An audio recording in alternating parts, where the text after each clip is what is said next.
کہتے ہیں محبت ایک سحر ہے جو غیر محسوس طریقے سے اپنے اطراف کو حصار میں لے لیتا ہے اور جس میں من و تو کی تمیز نہیں رہتی۔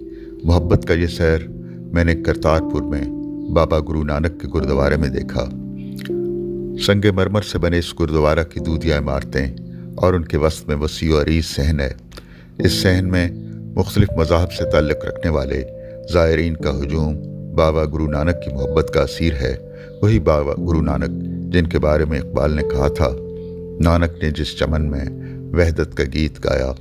بابا گرو نانک کی تعلیمات میں ایک خدا کا تصور تھا، ان کا پیغام محبت تھا، اور ان کے چاہنے والوں میں سکھ، ہندو، بدھ مت کے لوگ اور مسلمان شامل تھے۔ پچھلے ہی ہفتے میں اور میرا بیٹا سہیب لاہور سے 70 کلومیٹر کے فاصلے پر واقع قصبہ ننکانہ صاحب گئے تھے۔ اس قصبے میں گرو نانک 1549